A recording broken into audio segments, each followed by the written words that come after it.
All right, let's get started for today. I hope everybody can hear me. Good morning and welcome. My name is Rachel Vesputa. I'm the Tri-State SARE Project Director. Thanks for joining us. I just wanted to start off with a little bit of housekeeping.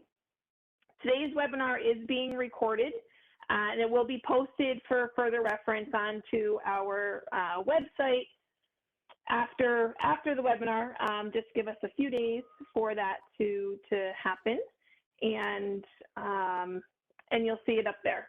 I'm having a little bit of difficulty switching my slides. Just bear with me. Try it this way. There we go. There's our project website, which is where the webinar will be, the recording will be posted.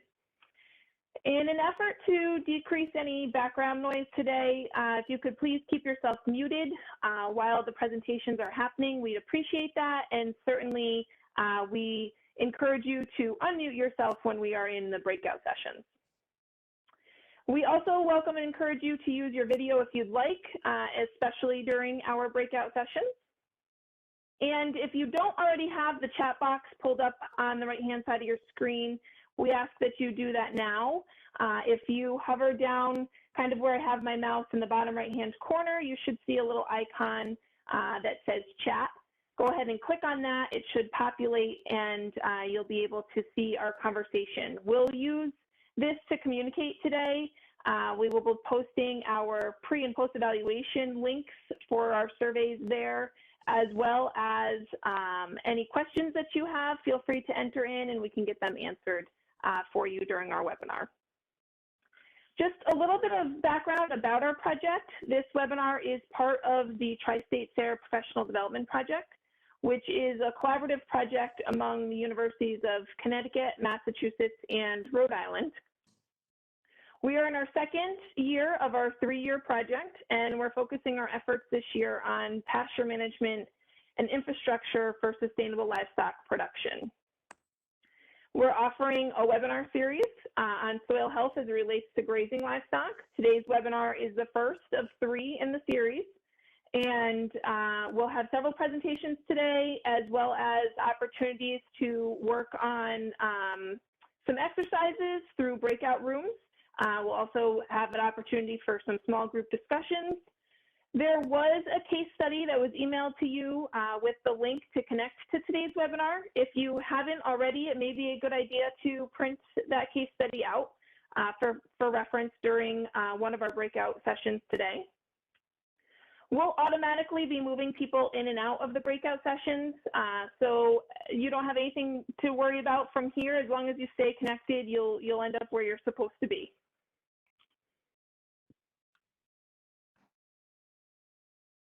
And for those of you guys who have joined us in the past, I'm sure you're familiar with our certificate of participation.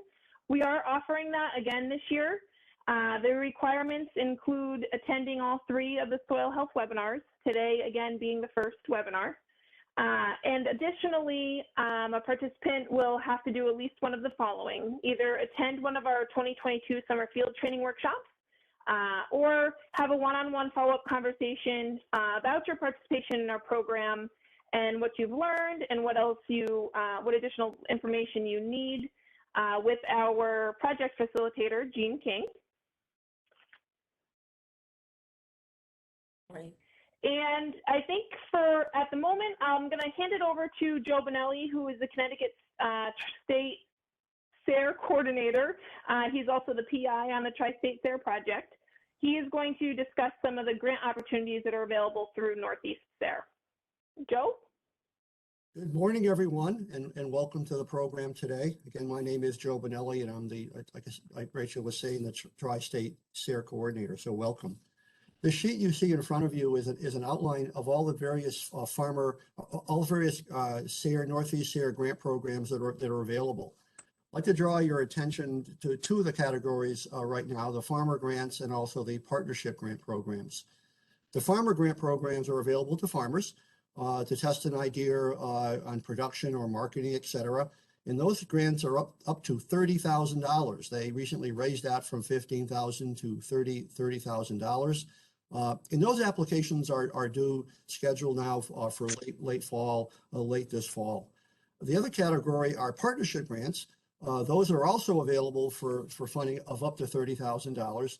And that's where if you're working with farmers, basically you would work with a farmer on a particular project or program as well too. And the filing deadline for partnership grants, I believe now is April 12th of this year. So I realize it's a couple of months away, but those dates have a way of rapidly approaching as well too. There are also, as you can see here, grants for graduate students, research education that have other funding requirements and limitations as well too. If you have any questions about any of these grant programs, feel free to reach out to me. I'd be happy to help you all that I can answering your questions. The other I want to bring your attention to very quickly is that Northeast SARE also has a lot of information regarding a lot of programs as well too. So different publications, fact sheets on a whole array of programs that are of interest to you as well too. Rachel mentioned that the material for these webinars will be put up on our website, and there are a lot of other materials that are available as well. If you're looking to apply either for a farmer grant or a partnership grant or others, the SARE program, the Northeast SARE website also has a way to kind of research through their search engine. A lot of research has already been done as well too. What Northeast SARE is trying to do is to fund things that are basically innovation, something that's a little bit new, maybe a new way of doing something, another way of doing something, another idea of how to do something on your farm as well too. And so between the grant programs that are available and all the other programs and materials, research guides that are available, I think you'd find a lot of materials very helpful to your trade or business. So without further ado, I'll turn the program back over to you, Rachel. Thanks, Joe. For those of you who have joined us in the past, we are going to be using Slido again today to conduct our pre and our post-evaluation questions. So go ahead now, and you should see a link that's posted in the chat. You can click on that. It will take you to an external site where you should be able to answer a series of questions. And then from there, at the very bottom of the page, you'll be able to see a green box that says click to submit your questions. I'll give everybody a few minutes to do that now, and we will get started with the rest of the program.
All right, hopefully everybody was able to get to those questions. If you weren't, certainly reach out, and we are happy to send those over to you to get those taken. Before we get started today with our presentation, whoops, sorry about that. Before we get started today with our presentation, I would just like to introduce our speaker. Her name is Kirsten Kurtz. She manages the Cornell Soil Health Laboratory with additional responsibilities in research, teaching, and outreach. Before joining the lab, she worked with the Finger Lakes wineries and vineyards. She also gained hands-on experience co-owning and managing a small-scale organic farm selling garlic and fresh fruits, or small fruits rather. Kurtz has an MS from Cornell University. Her research focuses on quantifying soil health properties of remnant tallgrass prairies compared to adjacent agricultural lands to identify and target future soil remediation efforts. She is also an artist, creating paintings with soil. She has been featured in multiple national and international publications and was designated as an artist for the Earth by the Earth Day organization. She was featured in The Furrow, John Deere magazine, and led a team at Cornell to win an international soil painting competition. So with that, just give us a few moments to switch over and Kirsten will begin.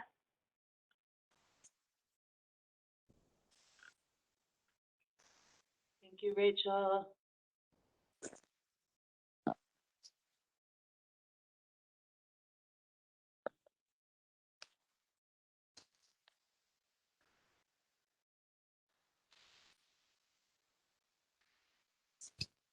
All right, can everyone see this?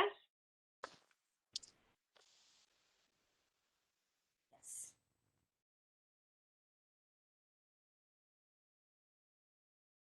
All right, thank you so much for that introduction.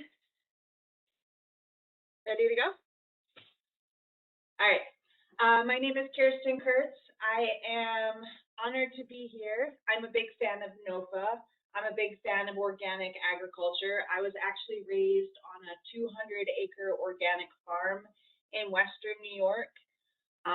My mother based our whole farm off of the Rodale Guide to Organic Gardening. So this is something that I have been doing since I was 5 years old, literally working with organic ag and working with soil.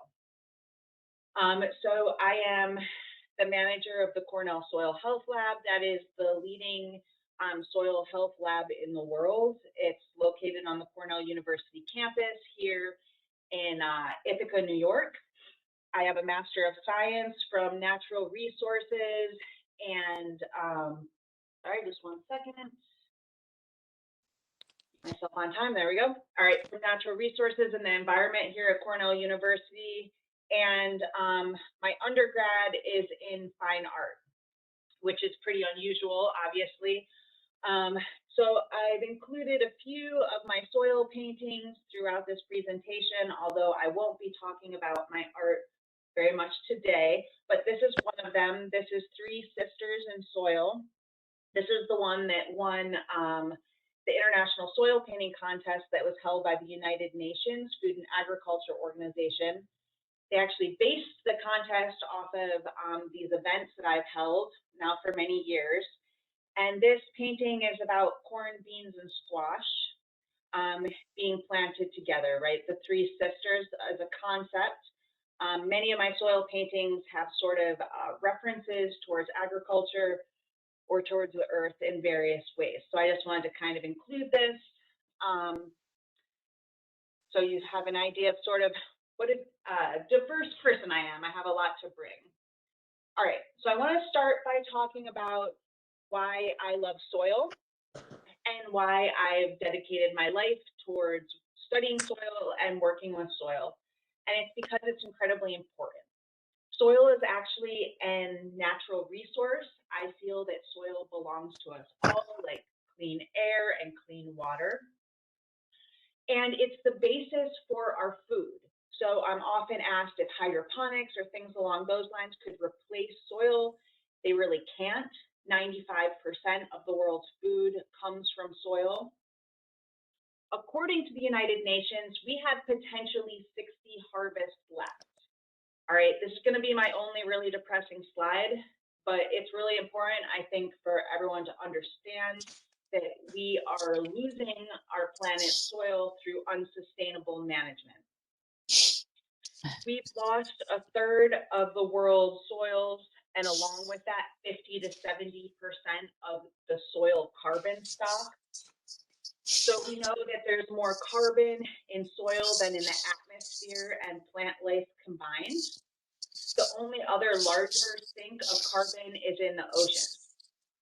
So I'm not going to talk too much about carbon today. I'm sure you guys have heard a lot about it, but it's a really important issue. It's something that we're starting to manage for, and that's just one more reason why we really need to preserve our soils.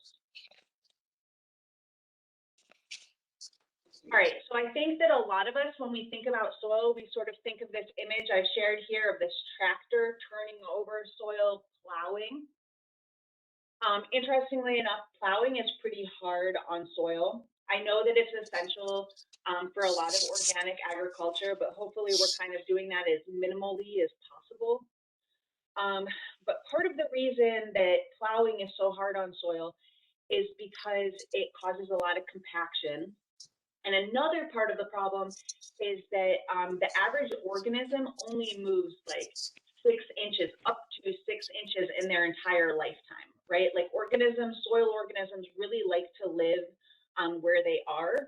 So when we're bringing up organisms from 6 inches down or 8 inches down or even 10 inches down and we're flipping them up to the surface, they don't function as well there. It's not their natural home. So that's just another issue that comes with over-tilling.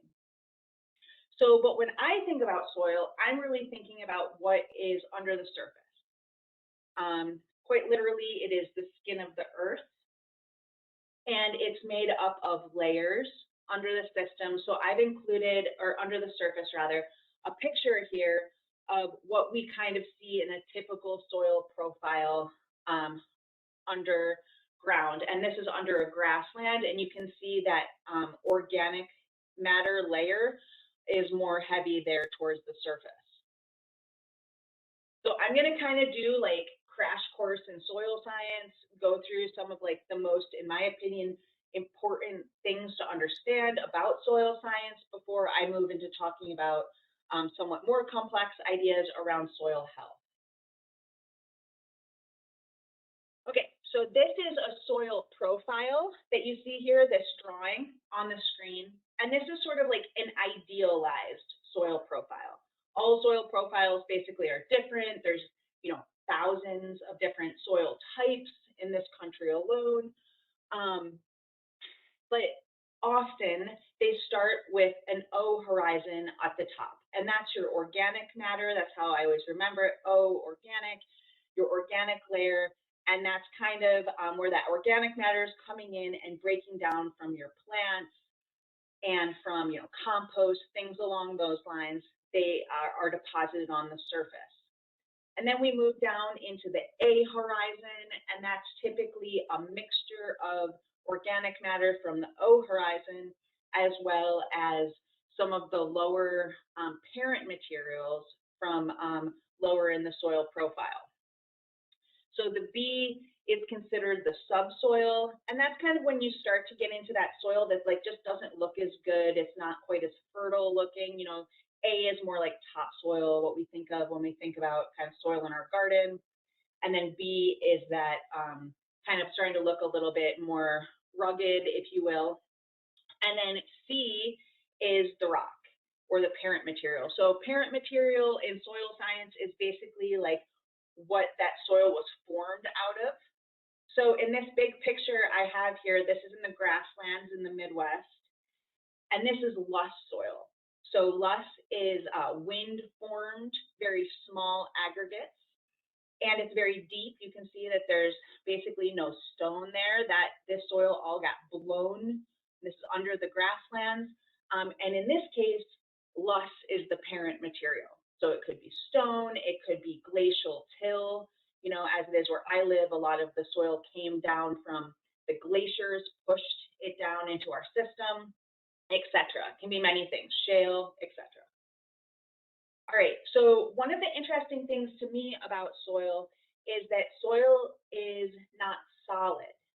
It's actually only about 50% solid. So about 50% is made up of rocks and minerals, and then the full other half is made up of water and air and gases moving around the system, as well as about 5%. It can range, of course, but this again is kind of an ideal soil overview, 5% organic matter.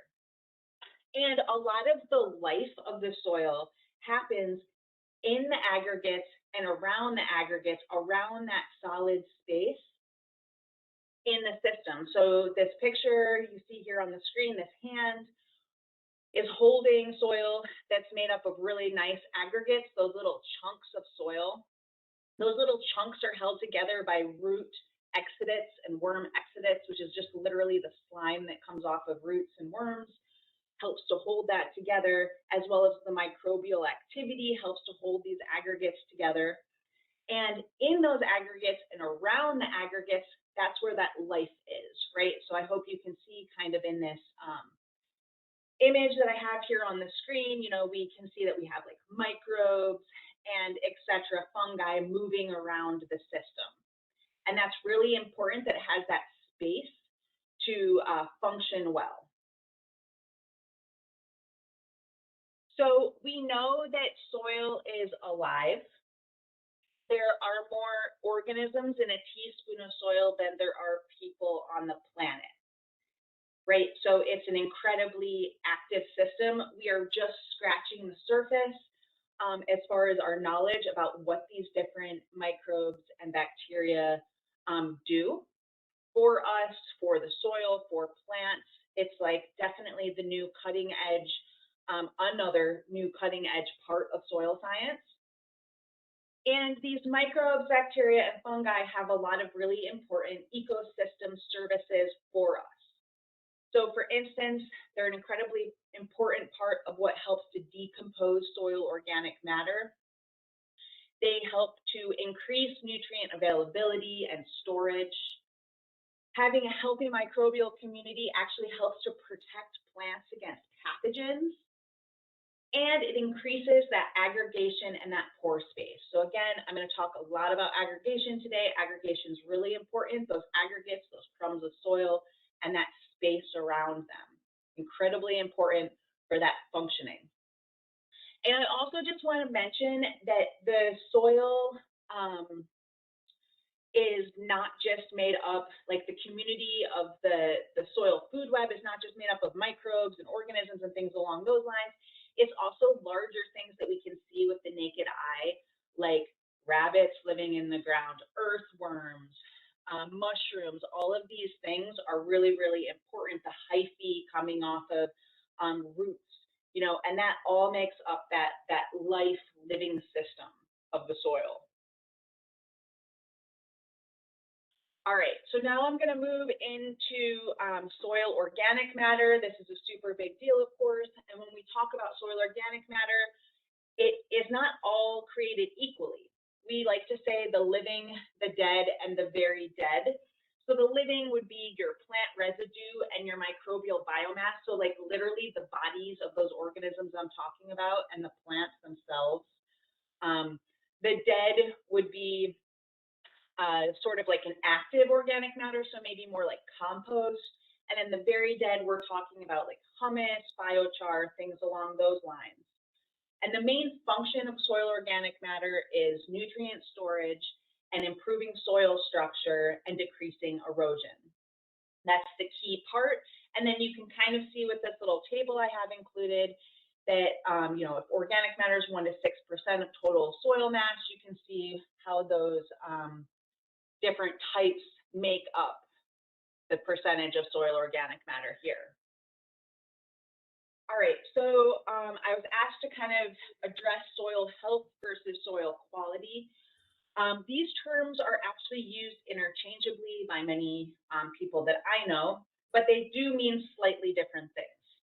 So the nature and properties of soil, that's like the leading textbook of soil science in the world, defines soil quality is more about like inherent soil properties. So the texture, the color, things along those lines, whereas soil health is more like about how it behaves as an ecosystem, right? Like how does it relate to what you're trying to grow? How resilient is it? So that's kind of like the major differences between those two concepts.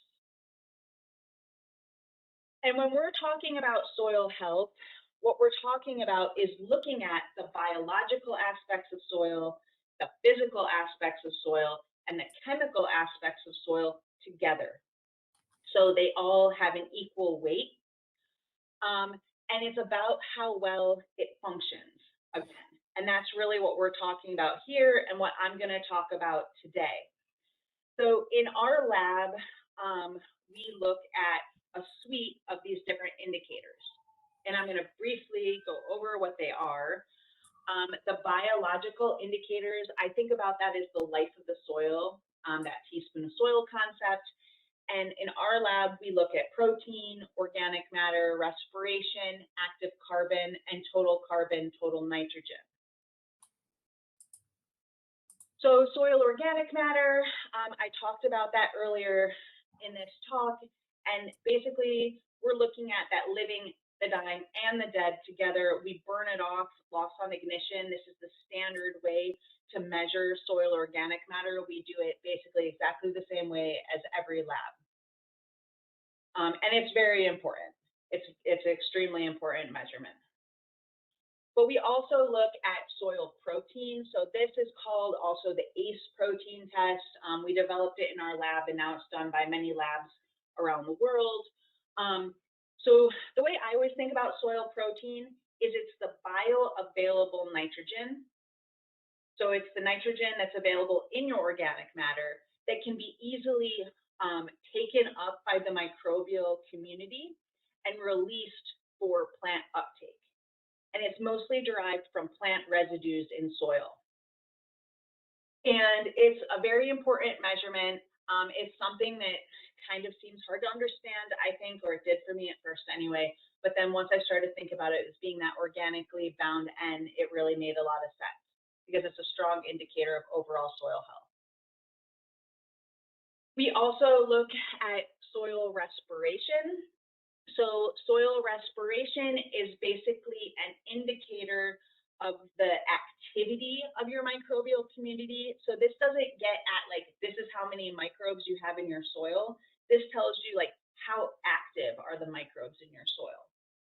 So microbes breathe out CO2, and we capture that in like a trap, basically. So I actually have this jar. It's a very simple test on the screen here. And what we do is we put the soil in there, and then we have this little vial of KOH, which basically captures the carbon dioxide over a number of days. And then we measure that. And from that, we're able to predict how active your microbial community is, which is important, of course.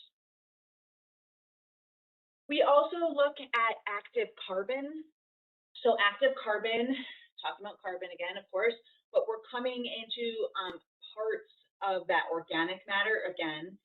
And this is the part of the soil organic matter that can serve as an easily available food and energy source for that soil microbial community. So much as with like the protein, I was talking about it being bioavailable nitrogen that can be took by the microbes and then released to the plants.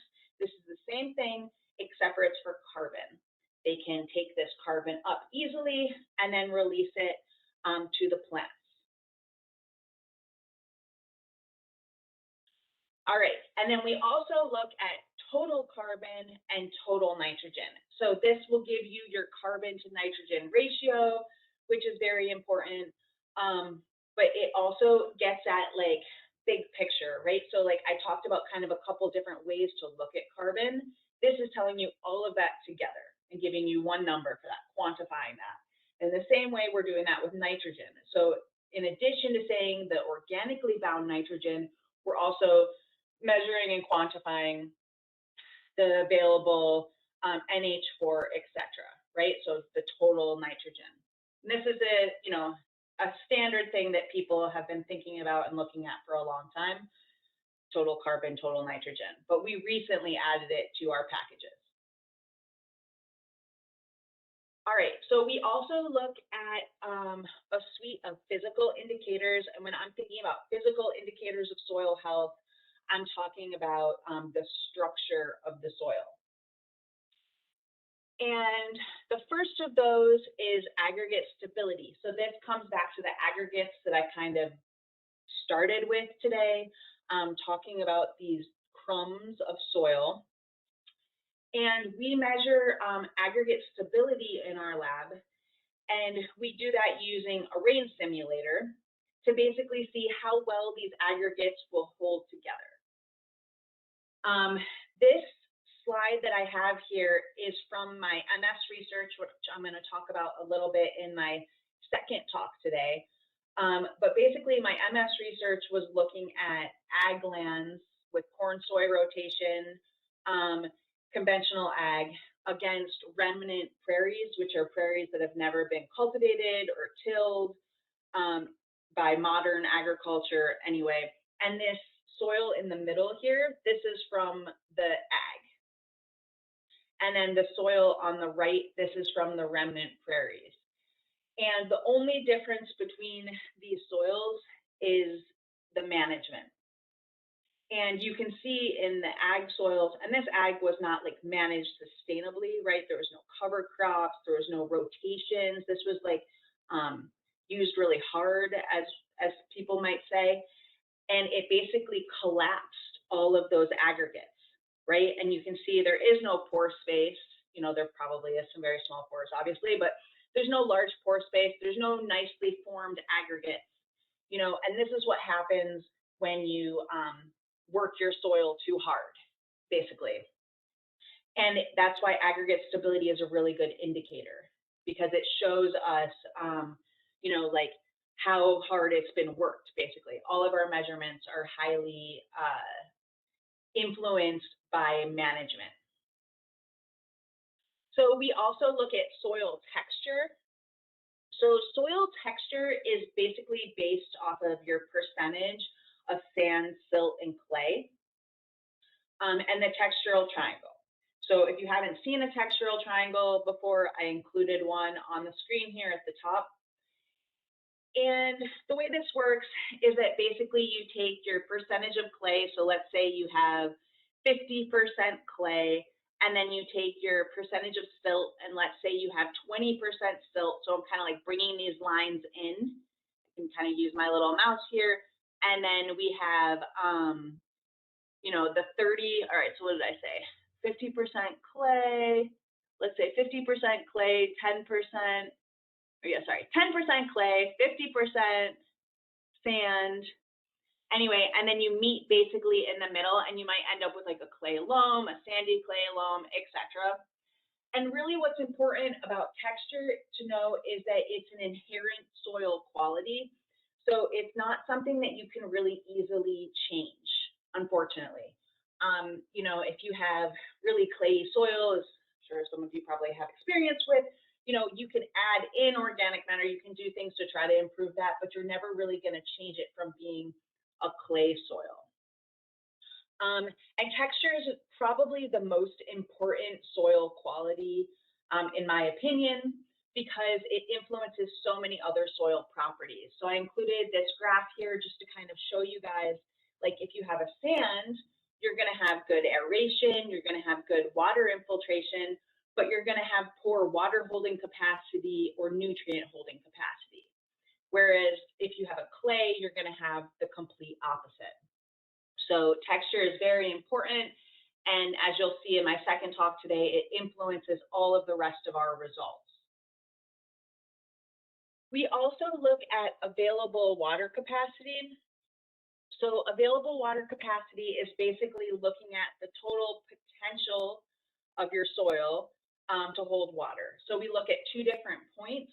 We look at the upper end of that range, which is called field capacity. And that's when your soil is completely saturated with water, but it's not free flowing due to gravity, right? And then the far opposite end of that is permanent wilting point, and that's when your soil is so incredibly dry that it's actually sucking water out of the plant to the point that the plant will die and can't come back from that.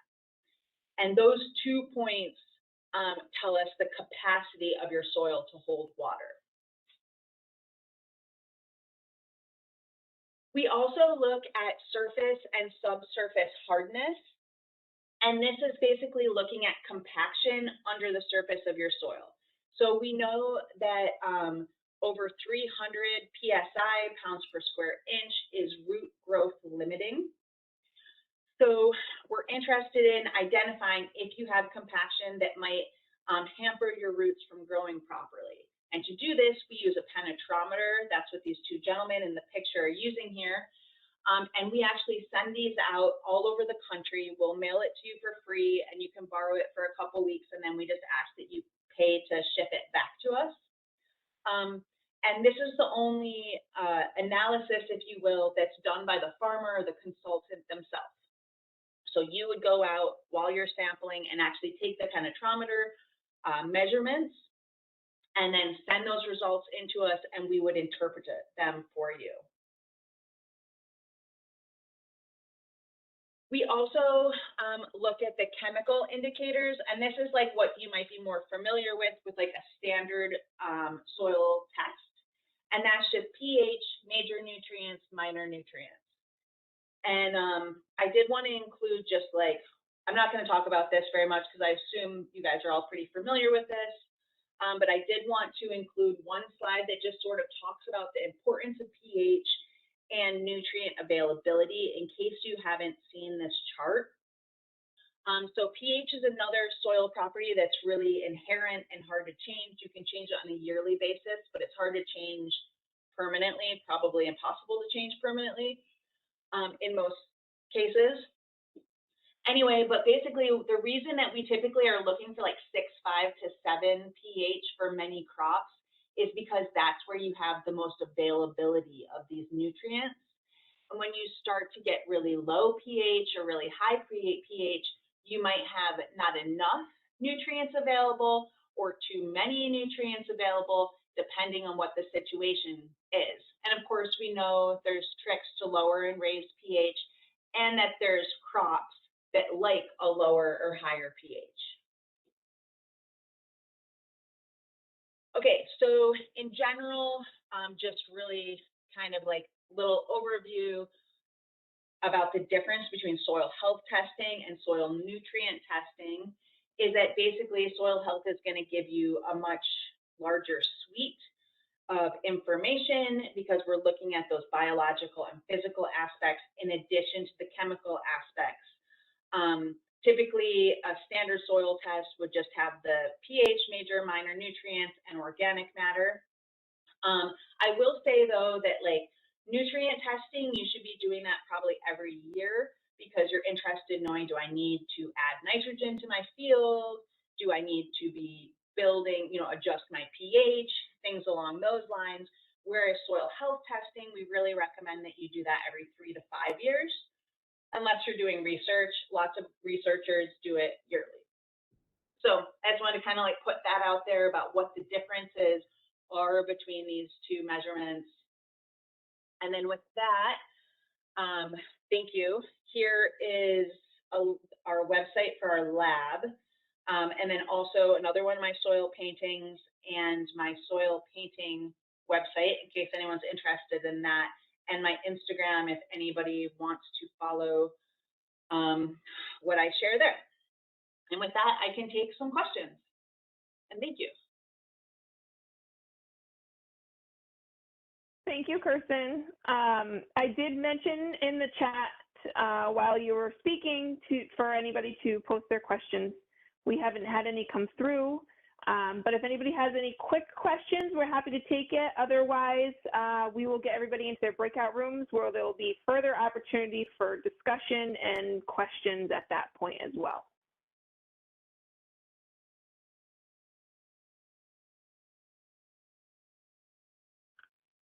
All right, it doesn't seem like there are any burning questions at the moment, so I have worked to assign everybody to breakout sessions. You, again, don't need to worry about doing anything. Just follow the prompts on your screen, and you'll automatically move in and out of the sessions from there. And we will begin now.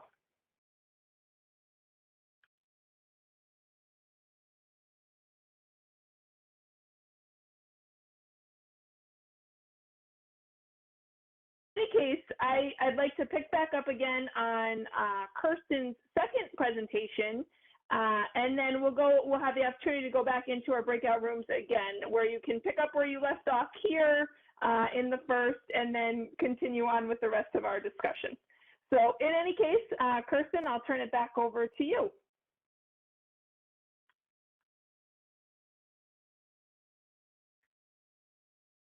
Maybe she's not with us just yet. As I'm saying that, I don't see her. Let's see. Yes, no, I'm here. Sorry, I was muted. There she is.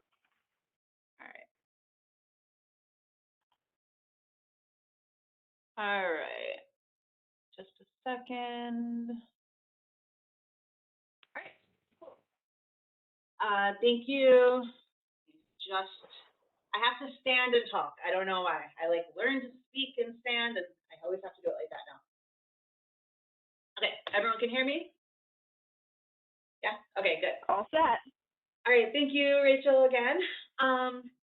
Okay, cool. So now moving into the second part of my talk, and I'm going to be talking a little bit more about the quantification of soil health and interpreting results, as well as a bit about my research, which is about grasslands. I mentioned it very briefly in the first talk, and I think that is hopefully applicable to all of you in the work that we're talking about with like pastures and such. All right, so here we go. Oh, and I guess I'll just briefly say that this image here is our Cornell sprinkle infiltrometer that we use in the lab to measure aggregate stability. When I talked about our rain simulator, that is this right here. And this, of course, is another one of my soil paintings. This one's called After Artemis, and it's kind of me thinking about after the fertility of the planet is gone. So I guess I lied. I did have a second depressing slide. Anyway, all right, from there, I'm going to move into the talk.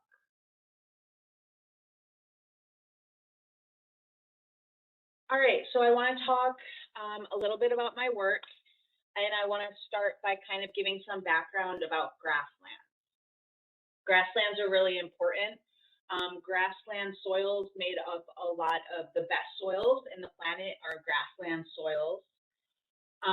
They formerly covered almost 34% of the land surface of our planet.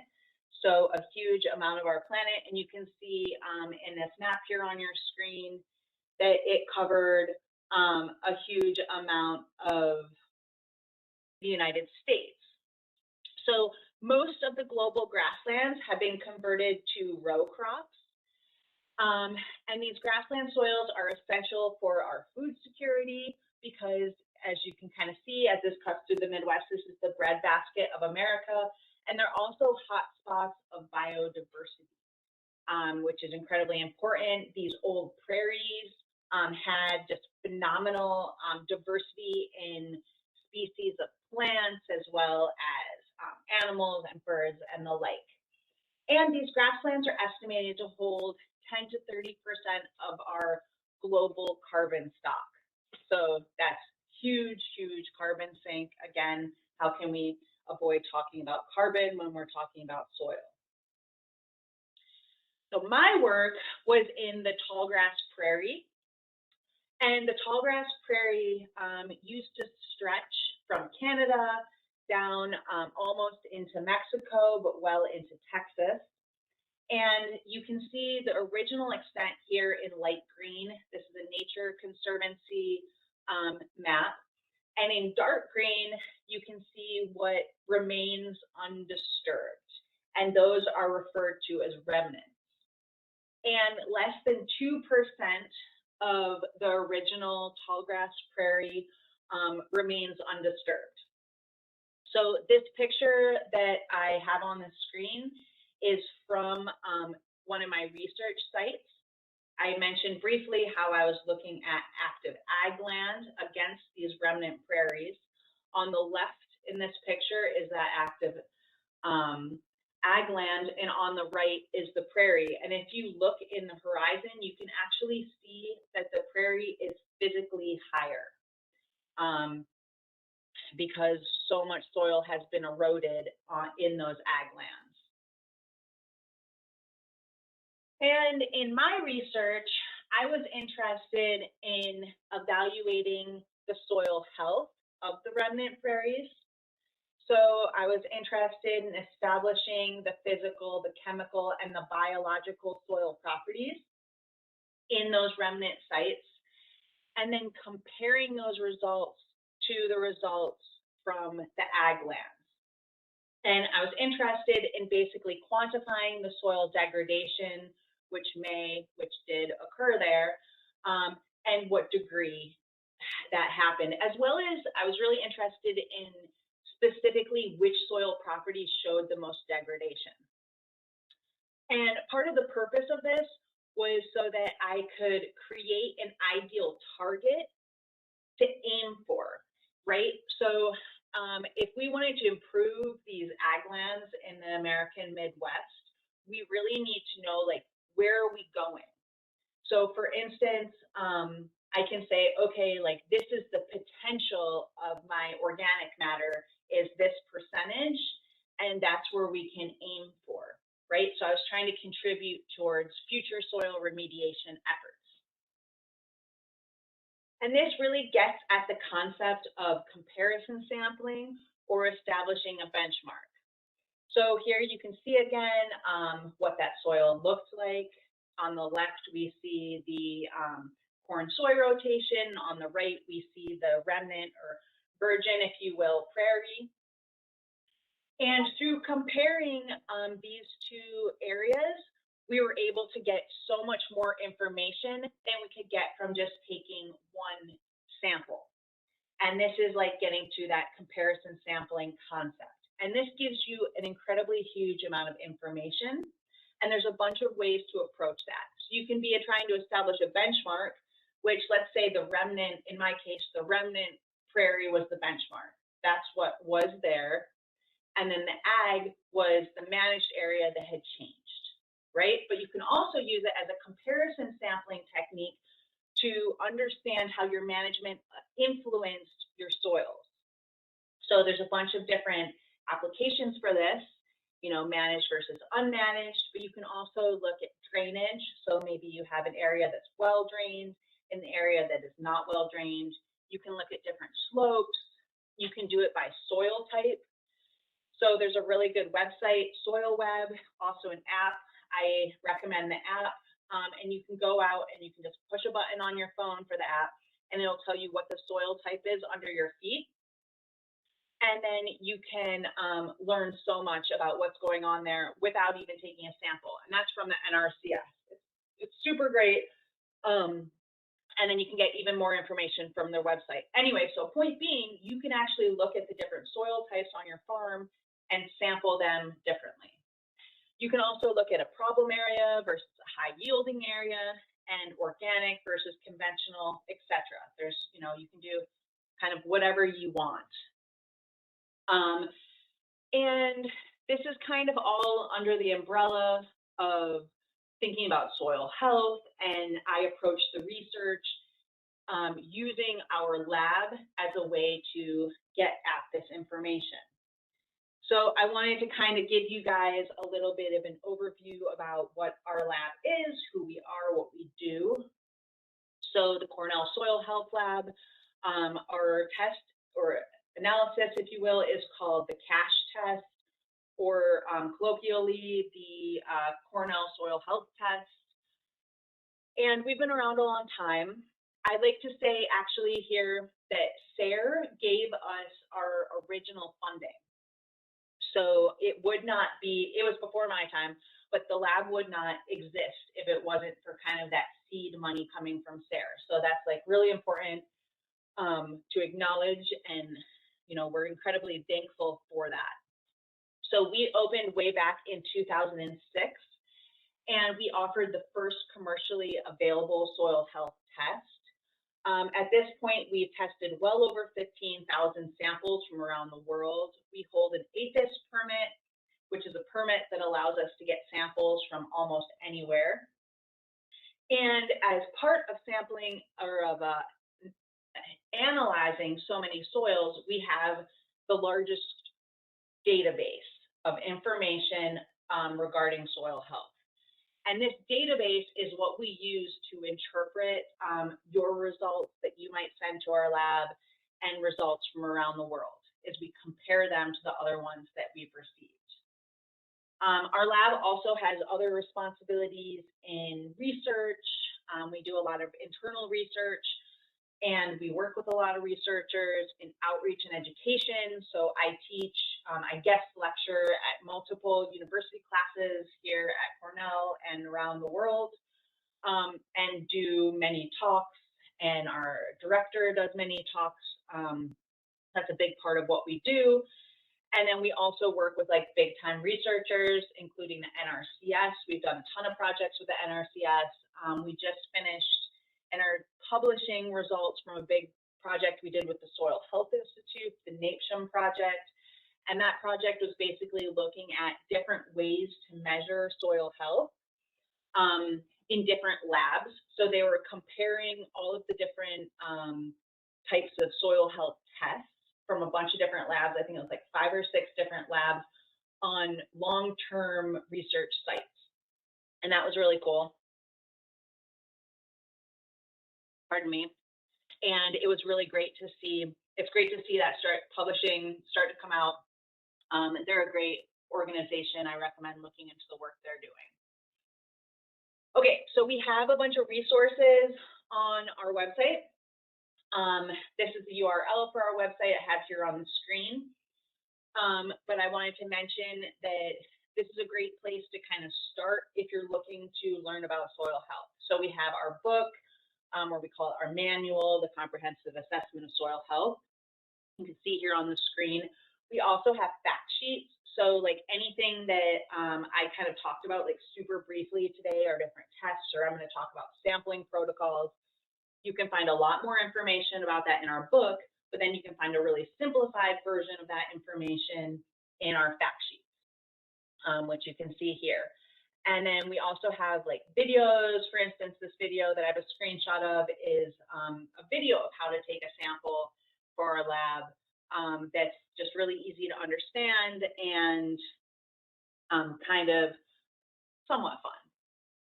Okay, so from that, I'm going to move into actually sampling, physically sampling for soil health. I sort of talked about the mindset of it with the benchmark sampling and what tools you're going to need. So this is kind of a shot of what all you're going to need. I'll say the cooler, you really only need that like June, July, August, you know, if it's really hot out, you should keep your samples cool. If they get too hot, it can affect the microbial activity in those soils. So, you know, if it's warm, bring out a cooler and some ice packs. And then you're also going to want to bring out buckets. I typically bring like 1 bucket to keep my submission form in and my plastic bags and my Sharpie and my pencil. And then you have another bucket that you're going to collect your soil sample into. We use a sampling spade, as is pictured here, to take our sample. We don't use a push probe, but tons of folks do use push probes. That's really common, and that's fine. It's just basically more work for you. And then the penetrometer, which I mentioned you can borrow from us. All right. So now I'm going to kind of talk about like how we approach soil sampling. So the first thing you want to do is establish areas of interest. So in this case, let's say that we're going to sample the soil that's under cultivation, what's in green here, as well as sample what is yet to be planted, what we see in the soil exposed here in picture number 1. So those are the 2 things we're going to compare. And we want to sample in an M shape across the area of interest. So what this is that basically you're going to take 1 or 2 samples at each point of the M. So 1 would be 5 samples, 2 would be 10 samples. That's really up to you. I typically only will take 1 at each point, but lots of people do too.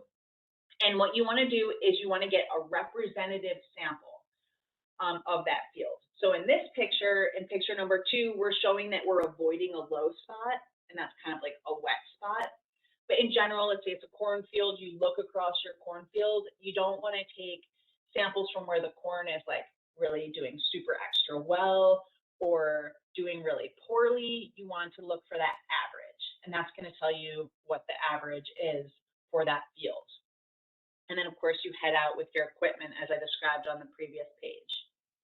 All right, so then you find your spots at each one of these endpoints, and you're going to clear off the surface debris.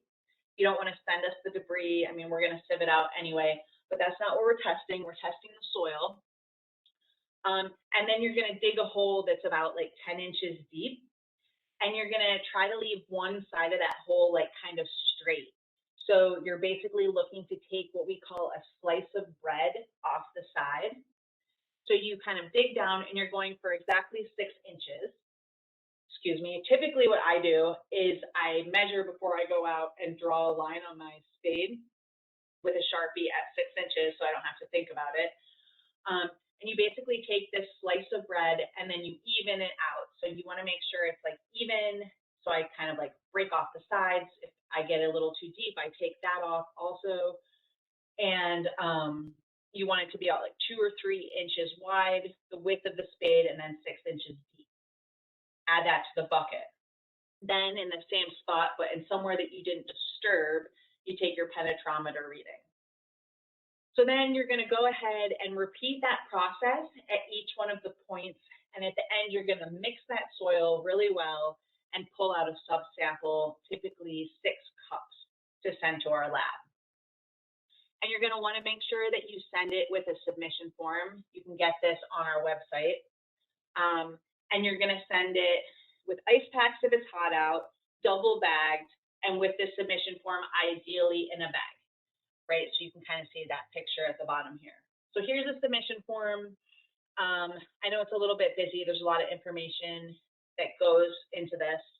I can kind of walk you through this if you have questions when you're ready to submit, but basically it's essential that you tell us your state and county where the sample's from, because some areas are regulated by the government for various reasons, typically like the South for fire ants, things like that, and we have to treat those soils a little bit differently in our lab to make sure that it's safe.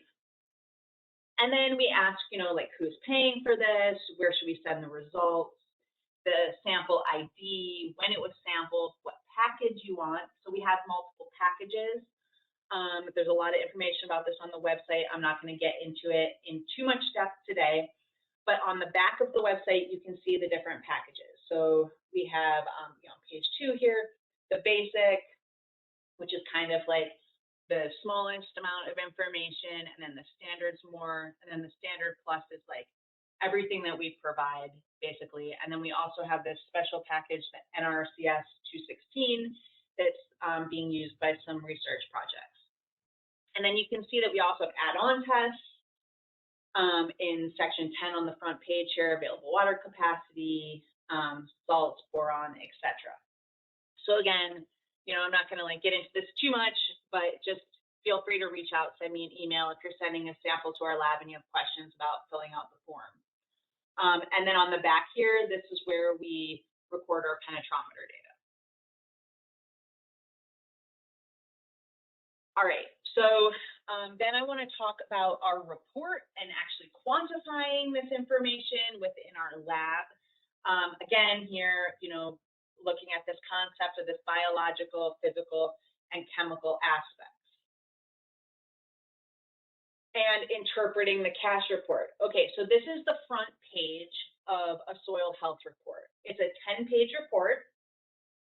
And this is kind of like the visual. So in our breakout room, someone asked me kind of like how my artistic abilities kind of apply towards what I do in the lab. This is one place that it kind of comes into play, in that this is really visually easy to understand, I hope, and that's important to us. So it's set up as kind of a stoplight system down the middle with the rating. And then it's also divided by physical, biological, and chemical properties down on the left-hand side of the report. The value of those, so that's like the surface hardness, for instance, is saying that the value is 300 and 500 PSI. And then the rating for that is very low, and that's in red. So this is basically stoplight. So red means like full stop, you've got a major problem here. Orange is like you really should start paying attention to this issue, like we see with our organic matter at 3.5%, and our active carbon also is pretty low. So orange, you really should start thinking about this as an issue. Yellow is like your average, you know, everything's like kind of the average of what we see in the lab. And then light and dark green means everything's great, right? Green is like 100 is the highest score that you can possibly have. We also have the soil texture up here at the top, and that you notice that we don't rate it because that's something that you can't change, right? So we just say this is what you are, you're a silty clay loam, your percentage of sand, silt, and clay are this, full stop. But that information comes into play as to how we rate everything else, which you'll see in a second. And then I also just wanted to point out that we have the constraints here in red. So again, for the surface or subsurface hardness, we're saying, okay, you have issues with your surface hardness being 300 PSI, and those constraints are going to be rooting and water transmission. For your subsurface hardness, that's even higher at 500 PSI resistance. We see issues with subsurface pan and deep compaction, with deep rooting issues, and water and nutrient access. And then the later pages of this report go into this in like great detail, right? So it'll say like, okay, this was your result, this is what it means, and these are all the things that you can do to kind of like address it.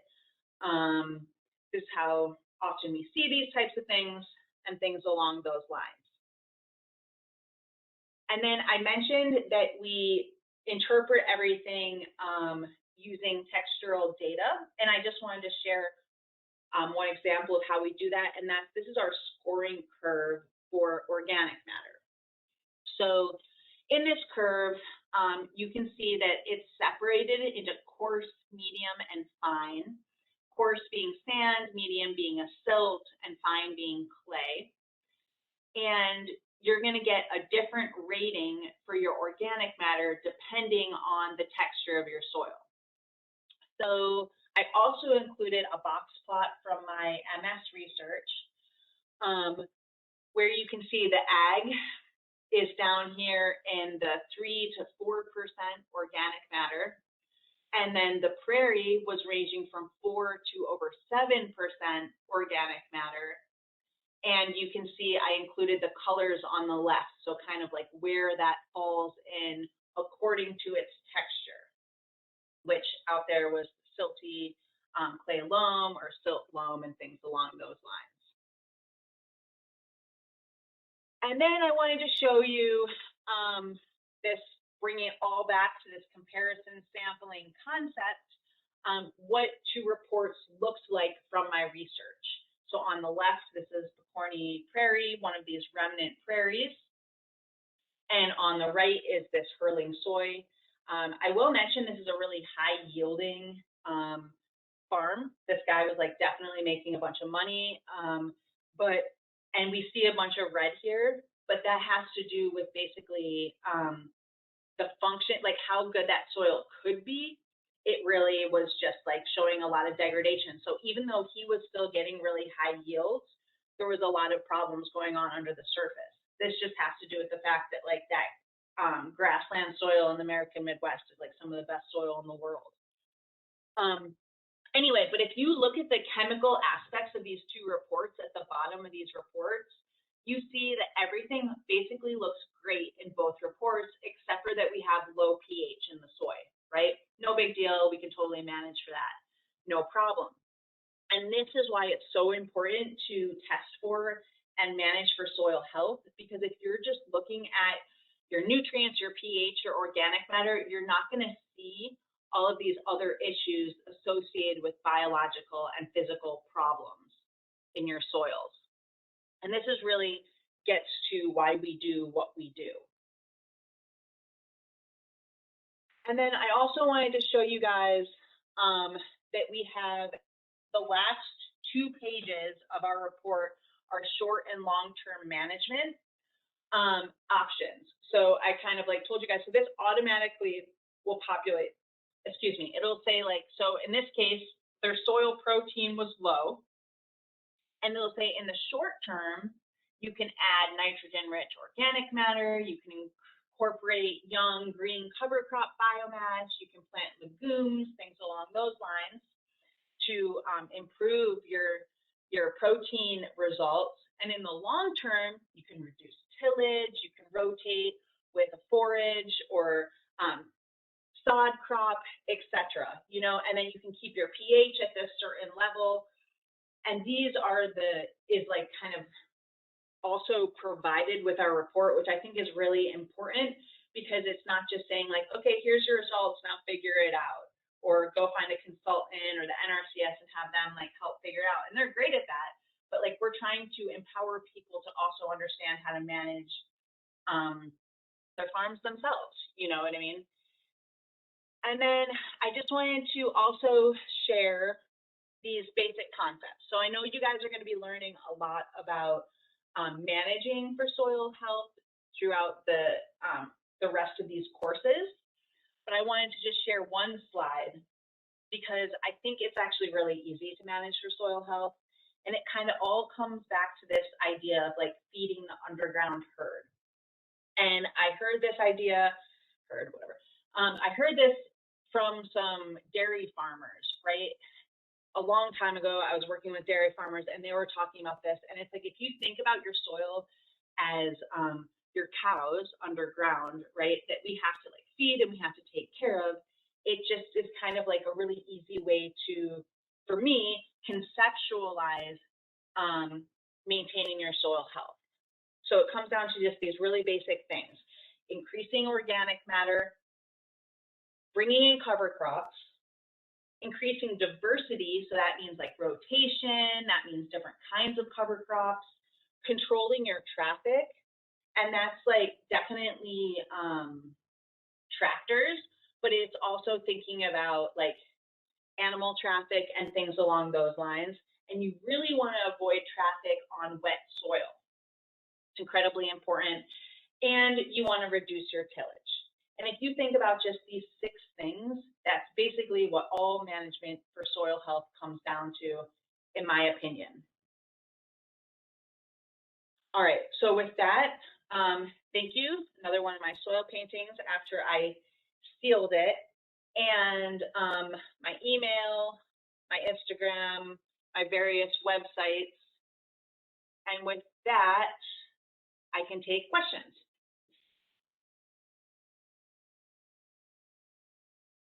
So, Kirsten, we have a few questions in the chat.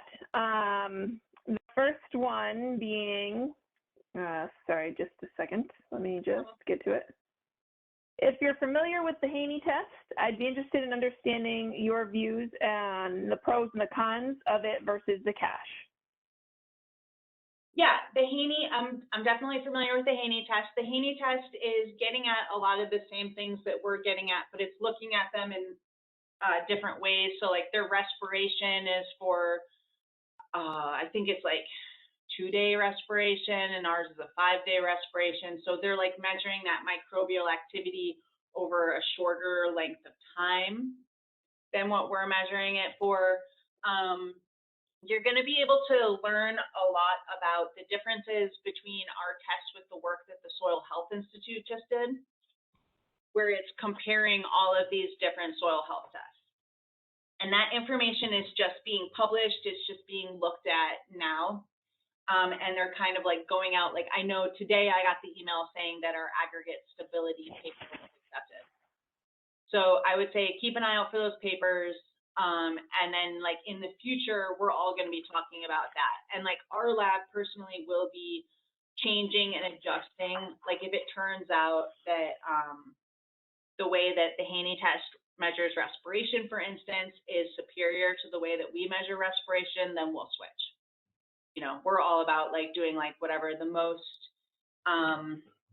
whatever everyone agrees. You know, we're all trying to get on the same page. So there's a bunch of different ways to look at soil health. There's a bunch of different ways to look at soil. And part of the thing that's happening like in the community is we're doing the research to come together to try to all agree, which is like a big deal, on what the best ways to look at that are. And then our lab, I can say our lab is willing to change and evolve. We always are evolving. So, I can't really say, like, basically, I guess kind of like short answer is like, we're looking at the same things in different ways, but we're looking at more properties than the Haney test. That would be the short answer to that question. Kirsten, another question coming in. As you know, lots of people on our webinar tonight are not out of New York, based out of New York. And so we have a question mentioning, does your lab accept and analyze samples from anywhere in New England? Do other labs provide the valuable short and long-term management recommendations in their soil health test reports? We accept soils from around the world. So yeah, definitely. And really, like, New England, we have a lot of things in common with you guys. So, it's going to be somewhat in our wheelhouse too. Like, we're really accessible. So like, if you send in a sample to us and you want more help, like, interpreting it, you can email me or our lab director, Bob Schindelbeck, and like, we'll call you and talk to you about it. We do it like almost every day and be like, oh, this is what we see, blah, blah, blah. Like, we're really interested in like helping folks, you know what I mean? And like, so yeah. And then as far as like the short and long-term management, not really. Like, some of the other labs will say you need to add this much nitrogen and stuff like that. And if that's the kind of information you need, that's where you're going to get that like sort of more like standard normal soil test, because we don't do that. We don't make like nutrient recommendations. We make like generalized recommendations, because like we don't know who you are or what you're doing exactly, right? So like, I'm not going to say like, you definitely need to use the tillage radish because like that's my favorite cover crop or whatever, right? So like, you should use this because like that might not work for you at all. But we're going to say you should use a deep-rooted cover crop, you should use or this, or this, or this, or this. And then hopefully one of those options will work for you. If they don't, like, we can talk to you about it and try to find something that does. Kirsten, what's the cost of the catch test? So there's different packages, and the prices did just go up, but basically they are somewhat expensive. Give me 1 second, I will tell you the new prices. So I didn't mention, but we do offer all of our tests like on an a la carte basis. So like, if you wanted to send in just for texture or just for active carbon, you can do that, just so you know. And those are typically like $25 each for the individual tests. But our basic is $90 a sample, the standard is $130 a sample, and the standard plus is $150 a sample. So it's not inexpensive, but it's also more information than you can get from anywhere for that cost. And we are a not-for-profit. So like, we don't make money, we just break even. We just like pay our crew like a living wage, and that's it, But that's also important to mention, like I said before, like, don't do this every year. Do it like every 3 to 5 years, right? And then do your cheap normal soil test that should cost you like $15, $20. Do that every year, and then send to us, to look at the big picture is what we typically recommend. We do have a few other questions for you, Kirsten, that I think in an effort to keep us on track for time, I will connect you with those folks after the webinar. So Nathan and Carl, I do see your questions. If they don't get addressed in the breakout session, I will certainly make sure we address them after the webinar. But at this point, I think we'll move into our breakout sessions. We are working on a case study in this example. So I'm going to turn it back over to Kirsten, who is going to give us a little recap of those breakout sessions. And then also, if we have a few extra minutes, Kirsten, we have a few other questions that you can address as well.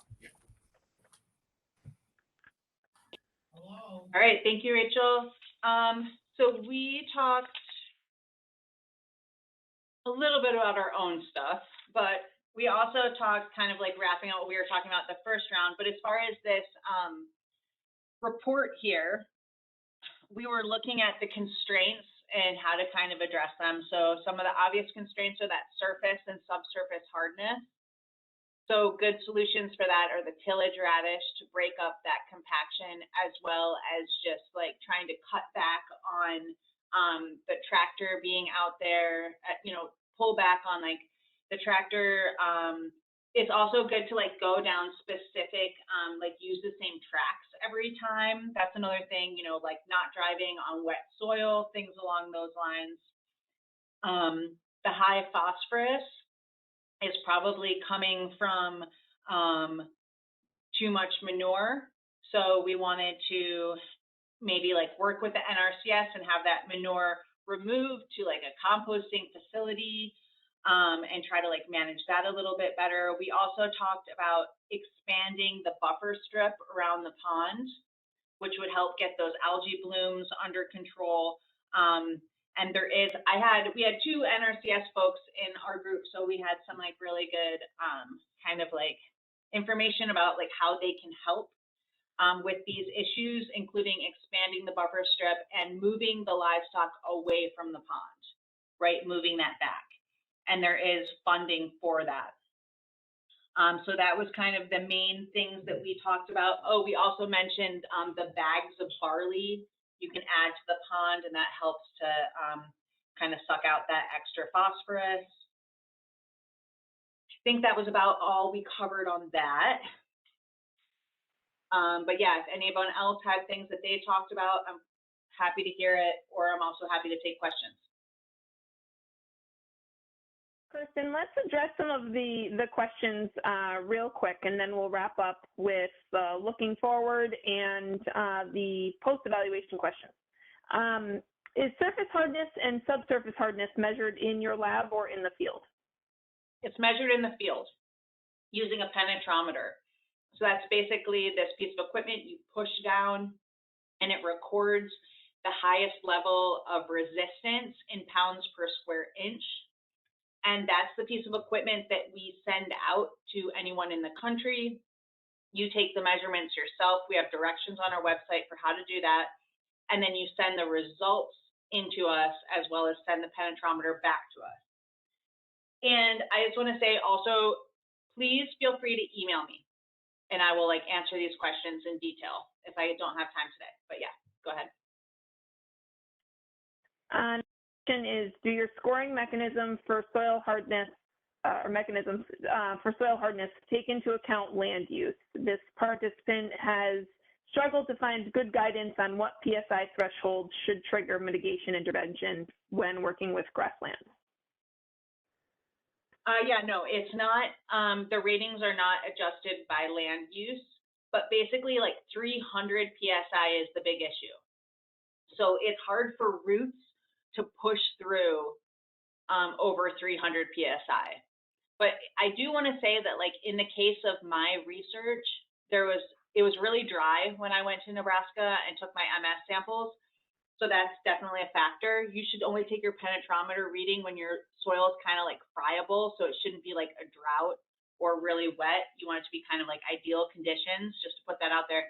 My conditions, it was too hard, but it's so dense in those like remnant grasslands are like so many roots and such that it was really, really dense. So that is something that you sometimes see in grasslands, even if they're healthy. Great. And real quick, if you can, Kirsten, participant is asking if your lab posts any soil test results. This one is specifically for Connecticut. I'm sorry, if we do what with soil test results? if you post any of the soil test results, make them available for viewing, I would imagine is what this question is asking. Got you. Okay. Well, like it's kind of confidential, right? So like if you were to send your results in, we're not going to say like to your neighbor, hey, check out what this guy's results were, right? You know, but we have examples in our books and in, you know, our various publications of like what these reports look like and then how we interpret them. You know, I put out there like my results from my MS research, lots of, you know, Pennsylvania Association of Sustainable Agriculture, they are huge clients of ours. They put out the information that they do, you know, but we don't post, we keep everyone's information private. That makes sense. Absolutely. Great. Well, thank you very much. And Kirsten, I will be sure to get you in contact with anybody who might have some more specific questions. So certainly feel free to either reach out to Kirsten directly. She has listed her email in numerous places. Her PowerPoint presentations will be up on our project website as well. And then, of course, certainly feel free to reach out to myself or Jean King at any time, and we can get you connected with her as well. Thank you guys for joining us today. Just a few quick things to wrap up. I wanted to mention that our second webinar in the series will be held again on a Tuesday. It is March 22nd. It will be from 10 a.m. until 12 noon. We will be in contact with you in advance of the webinar, just as we were today, with the link to connect and any exercises that we'll be using in our breakout sessions. The topic, or the title of the webinar is The Value of Soil Health from the Soil, Plant, and Animal Interactions. So looking at soil health from all three aspects and how they interact as one.